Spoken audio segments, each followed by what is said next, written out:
우리는 만물의 창조자시요 섭리자시며 온 인류의 아버지시여 모든 선과 미와 애와 진의 근원이 되시는 오직 하나이신 하나님을 믿으며 우리는 하나님이 우주로 나타나사 우리를 지키게 되시고 보험이 되시며 대속자가 되시고 구세주가 되시는 예수 그리스도를 믿으며 우리는 하나님이 우리와 같이 계시사 우리의 기도와 위안과 힘이 되시는 성령을 믿으며 우리는 사랑과 교회 생활을 믿으며 죄를 용서하심과 모든 요구에 용납하신 은혜를 믿으며 우리는 구약과 신약에 있는 하나님의 말씀이 신앙과 실행에 충분한 표준이 됨을 믿으며 우리는 살아계신 주 안에서 하나님의 모든 사람들이 예배와 봉사를 목적하여 동일한 교회를 믿으며 우리는 하나님의 뜻이 실현된 인류 사회가 천국임을 믿으며 하나님 앞에 모든 사람이 형제를 믿으며 우리는 의의 최후 승리와 영생을 믿노라. 아멘. 사랑하는 이들이여, 성령은 우리의 마음을 움직여 전능하신 하나님께 우리의 죄를 깨달아 고백하게 해줍니다. 그러므로 우리 모두 겸손히 참여하며 순종하는 마음으로 하나님의 선하심과 자비하심에 힘입어 용서를 얻도록 함께 기도합시다.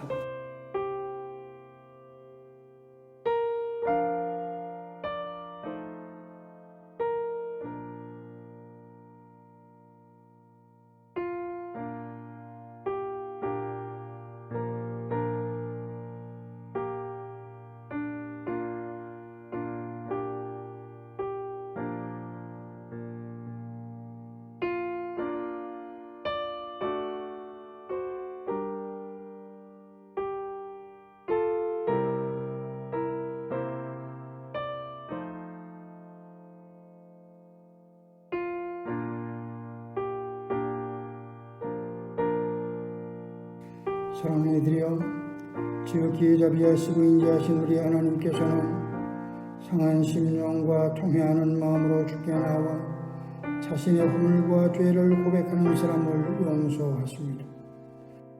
그러므로 우리 모두 그분의 용서하시는 확증의 말씀을 듣고 함께 기뻐합시다. 남을 용서하여라. 그리하면 하나님께서도 너희를 용서하실 것이다. 아멘.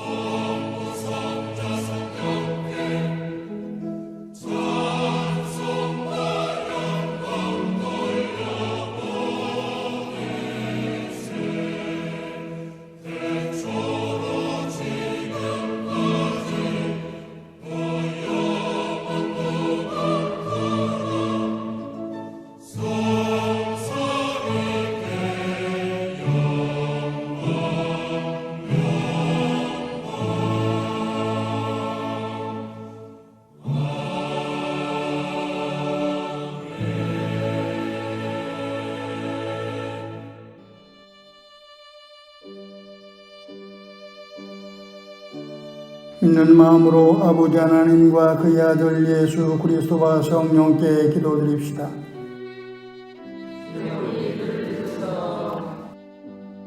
온 세계에 있는 하나님의 교회를 위해 성령께서 함께해 주소서.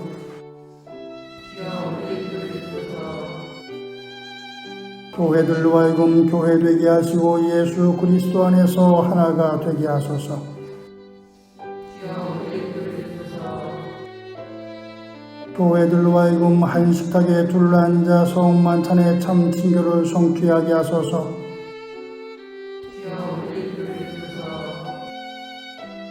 평화의 교회가 말씀을 믿고 기도하는 경건신앙, 섬김과 나눔을 생활 속에서 실천하는 생활신앙, 환경을 살리는 녹색신앙을 견고히 지키게 하소서. 평화의 교회를 섬기는 이들에게 능력을 주시며 그들을 바른 길로 인도하소서.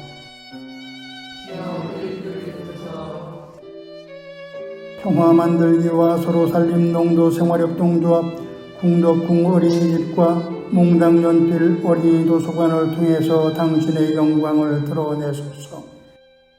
주여 우리 기도를 들으소서. 국가의 지도자들이 정의와 평화를 위하여 일하고 하나님의 지혜를 의지하게 하소서. 주여 우리 기도를 들으소서.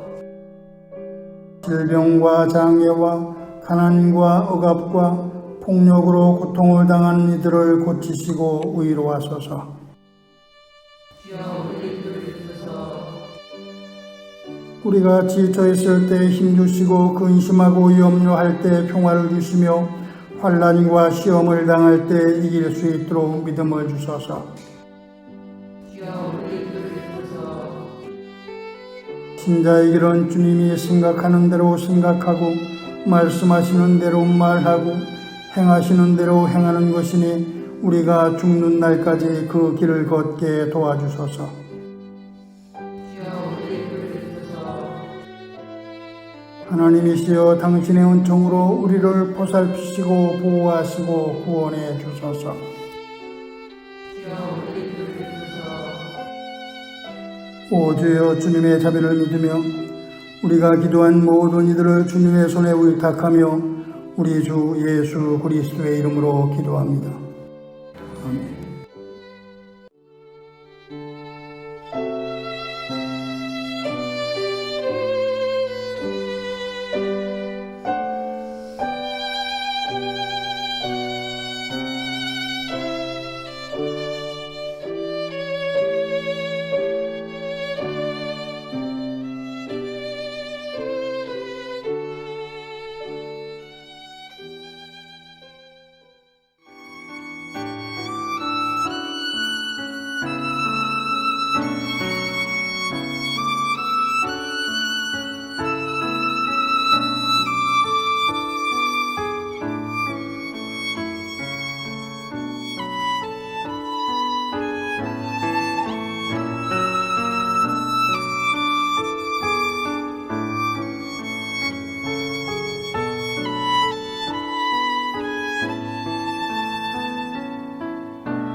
하나님이 창조하신 세상은 보시기에 참 좋았습니다.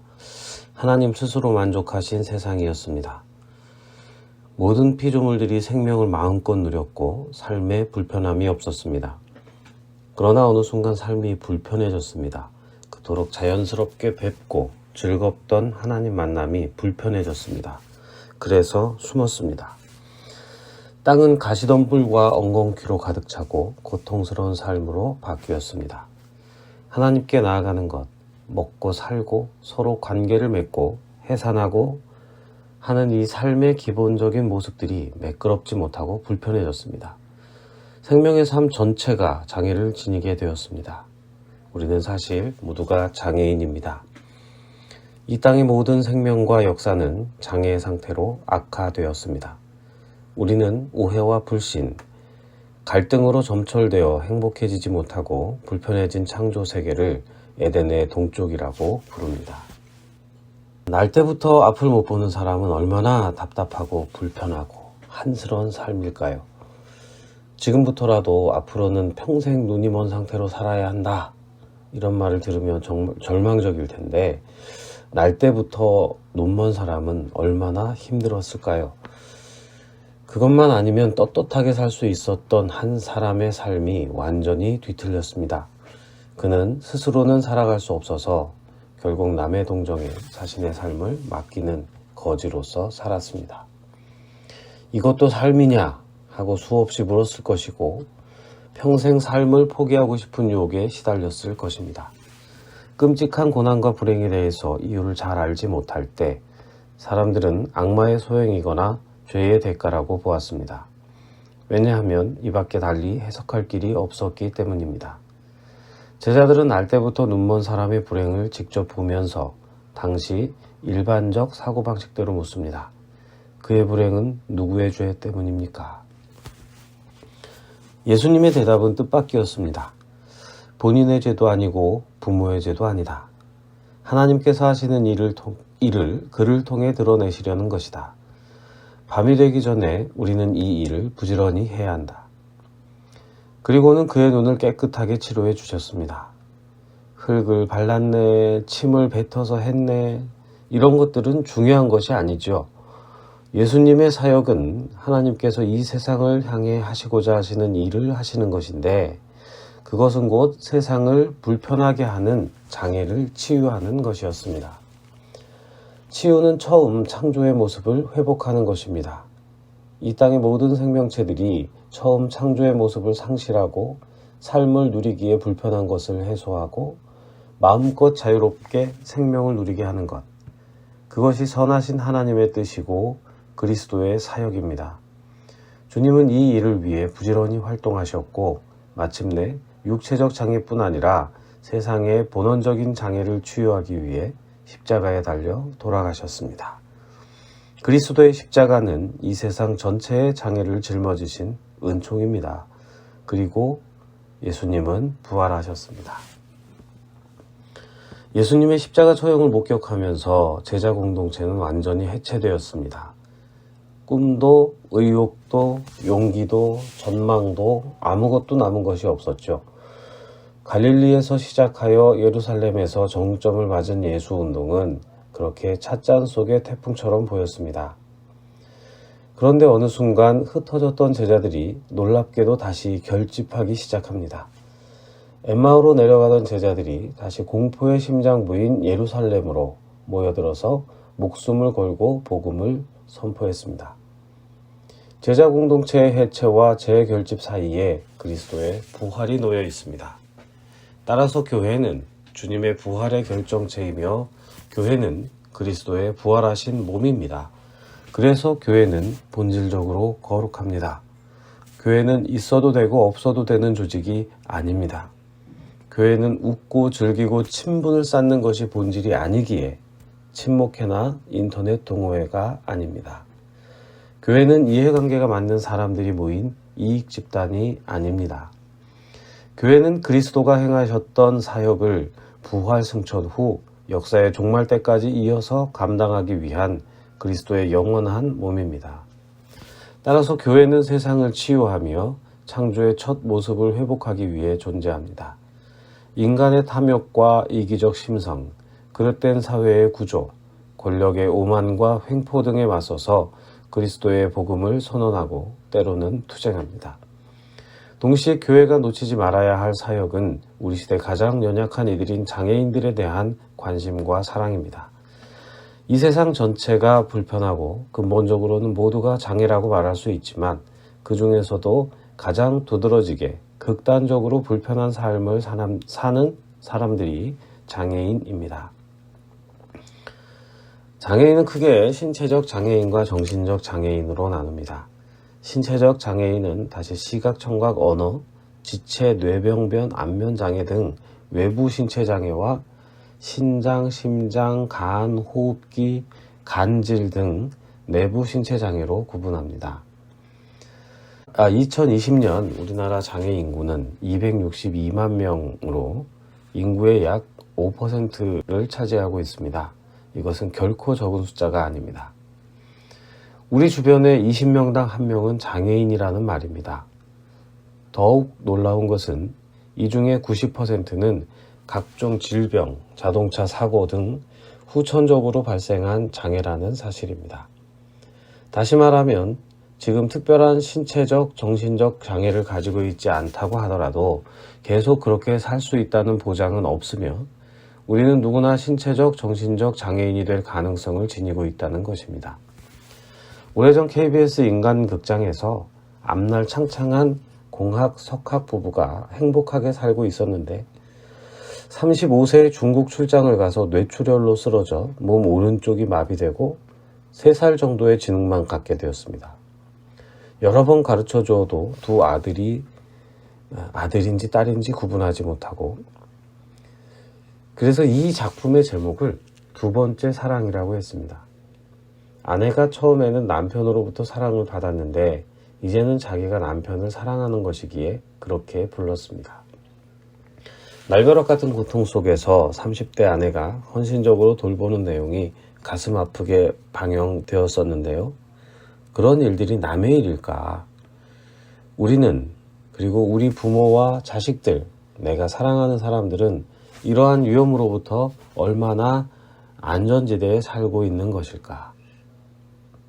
장애인이 원하는 것은 우리가 당연한 것으로 여기는 지극히 평범한 생활입니다.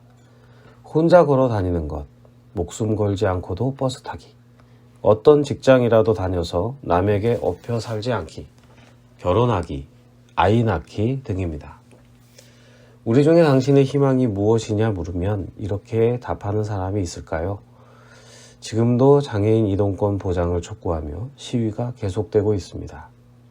우리에게는 너무나도 당연한 것들이 누군가에게는 아주 간절한 소원이 되고 있다는 사실을 잊지 말아야 할 것입니다. 우리나라도 2008년 4월 11일부터 장애인 차별금지 및 구제에 관한 법률이 시행되고 있습니다.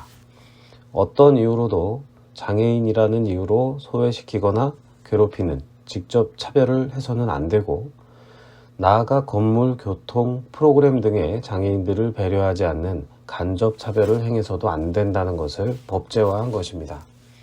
문제는 이러한 내용이 법제화는 되었지만 여전히 실행되지 않고 있습니다. 법이 만들어졌다고 해서 바로 그렇게 사회가 변화되고 실행하는 것은 아닙니다. 법제화와 함께 정말로 중요한 것은 사회 구성원들이 마음으로 그 법을 긍정하고 동감하는 것입니다. 우리의 머리와 마음에서부터 장애인을 바라보는 시선이 변해야 합니다. 장애인은 죄인이 아니라 하나님의 놀라운 역사를 드러내는 사람입니다. 내 곁에 장애인은 귀찮고 거북한 존재가 아니라 내가 진정한 사람이 되도록 하나님이 보내신 천사입니다. 따라서 그리스도인은 장애인을 바라볼 때 따뜻한 시선으로 보아야 하고 우선적으로 배려해야 합니다. 교회는 장애인을 첫 번째로 전도하기 위해 노력해야 합니다. 예수님은 장애인들에게 관심이 제일 많았는데 부활하신 그리스도의 몸이라고 하는 교회는 장애인들의 관심이 없는 것 같습니다. 그리고 전도도 별로 하지 않는 것 같습니다. 왜냐하면 장애인은 교회에 도움이 되기보다는 도와줘야 할 대상이라고 생각하기 때문이라고 봅니다. 메리트가 떨어지는 손님인 것이죠. 솔직히 오늘의 교회는 장애인을 귀찮아하는 것 같습니다. 오는 것을 굳이 막지는 않지만 적극적으로 오라고도 하지 않지요. 이러한 상업적 풍조 자체가 교회가 본질을 상실하고 타락한 가장 분명한 증거입니다. 장애인이 교회에 쉽게 올 수 있도록 건물부터 배려해야 합니다. 대부분의 교회는 건물에서부터 장애인이 없습니다. 앞으로 신축하는 모든 교회 건물은 승강기를 설치하고 그것이 어려우면 휠체어가 다닐 수 있는 길로, 계단으로 바꿔야 할 것입니다. 길에 턱 없애기, 장애인을 배려한 화장실, 장애인 주차구역을 설치하는 것, 이런 것들이 있겠죠. 보통은 주차구역 폭이 2.3m이지만 장애인은 3.3m는 되어야 내리고 탈 수 있습니다. 또 예배 시간에 장애인을 돕는 자원봉사자를 배치하고 우리의 일상 언어에서부터 장애인을 무시하거나 비하하는 언어를 사용하지 말아야 합니다. 나아가서는 장애인에게 일할 기회를 주어야겠죠. 단지 그래가 장애인이라는 이유로 채용되지 않는다면 그것은 우리와 같이 살 수 없다는 잔인한 행위입니다. 그런데 이 비인간적 사회를 넘어서야 할 교회가 이 행위에 동참하고 있습니다. 장애인으로서 담임 목사가 되는 것은 자기가 개척하지 않고는 꿈도 못 꾸는 현실입니다. 우리가 정말 진보적인 교회가 되려면, 정말 부활하신 그리스도의 몸이 되려면 교회가 어떤 형식으로든지 장애인 목회자, 장애인 사무원, 장애인에게 일할 기회를 제공하면서 사회를 향해 장애인 고용을 외쳐야 하겠습니다. 그렇게 할 수 있을까? 교회는 그렇게 해야 한다고 봅니다. 그것이 부활하신 주님의 뜻이기 때문입니다. 그러므로 교회는 세상으로부터 버림받은 장애인들이 마지막으로 찾아와 득실되는 곳이어야 합니다. 장애인이 없는 교회, 장애인이 쉽게 접근할 수 없는 교회는 엄밀하게 말해서 그리스도의 교회가 아니라고 말할 수 있겠습니다. 마지막으로 한 가지 소개하고 싶은 것이 있는데요. 2013년 평창 세계 스페셜 올림픽에 대한 말씀입니다. 스페셜 올림픽이란 세계의 지적 장애인들의 올림픽이죠. 올림픽이지만 전혀 세간의 관심도 끌지 못하고 잘 알려져 있지도 않습니다.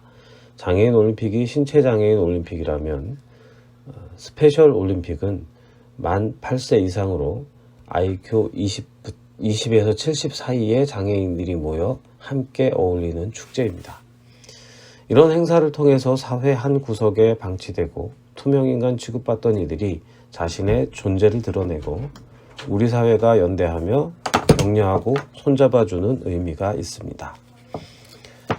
한국 스페셜 올림픽 준비위원회 담당자들이 NCC를 찾아왔습니다. 전 세계 3,300명이 평창에서 올림픽을 여는데 본 행사 전 3박 4일 동안 한국의 종교계와 대학, 기업 등이 숙식과 관광을 담당해달라는 요청이었습니다. 주로 사회의 제도와 정책 등에 대해 발언하는 NCC에게 장애인 행사 협력은 일도 많고 좀 생소하지만 최선을 다해서 협력을 했습니다. 한국교회를 상대로 후원자도 찾고 교회와 연결시키고 또 행사 때 아무도 찾지 않는 경기장에 기독교인들이 응원 가서 격려할 수 있도록 도왔습니다. 한국교회가 생명, 평화, 정의를 말하는 한, 아니 십자가에 죽으셨다가 부활하신 그리스도를 말하는 이상 우리 곁에 장애인들이 외치는 간절한 소원을 외면할 수는 없습니다. 이들을 외면한 채 선언하는 그리스도의 사랑은 어떤 이유로도 공허하기 때문입니다. 예수 그리스도를 사랑하는 한국교회.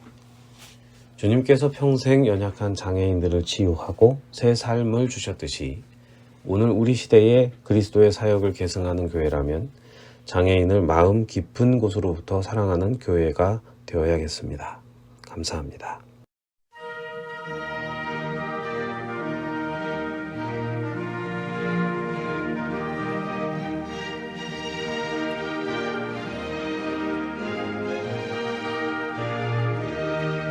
우리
헌금은 평화의 교회 계좌번호 355-0003-3433-33으로 계좌이체나 송금 등의 방법으로 하시기 바랍니다.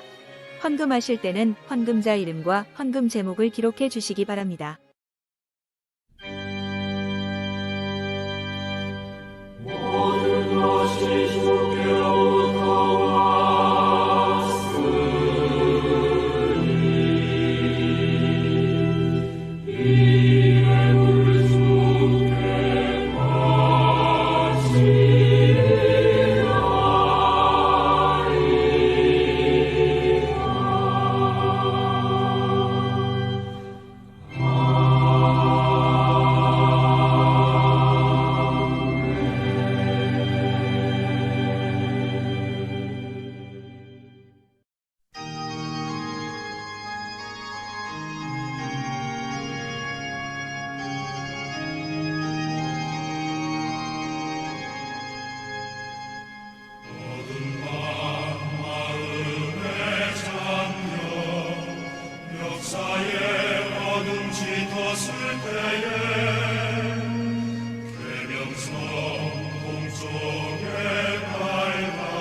사랑하는 이들이여, 여러분은 늘 기도하고 말씀을 묵상하는 경건 신앙을 통해 하나님의 뜻을 바르게 분별하도록 하십시오. 섬기고 나누는 생활 신앙을 실천함으로 우리의 모범이신 예수 그리스도를 닮아가십시오.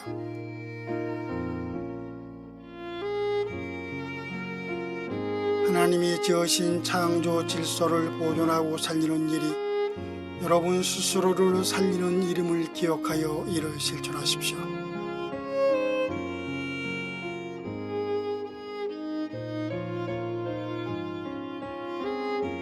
하나님께서 여러분에게 복을 내리시고 여러분을 지켜주시기를, 또 주님께서 여러분에게 은혜를 베풀어 주시고 여러분을 믿op게 보시어 평화를 주시기를 빕니다.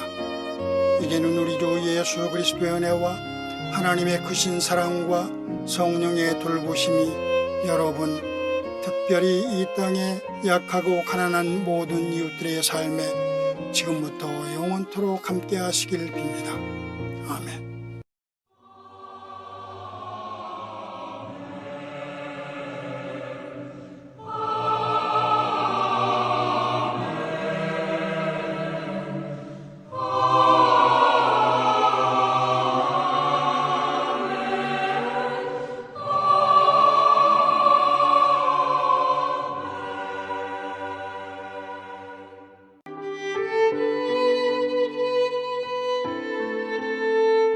2022년 교회 표어는 당신이 먼저입니다. 주제 성구는 로마서 15장 2절. 우리는 저마다 자기 이웃의 마음에 들게 행동하면서 유익을 주고 덕을 세워야 합니다입니다.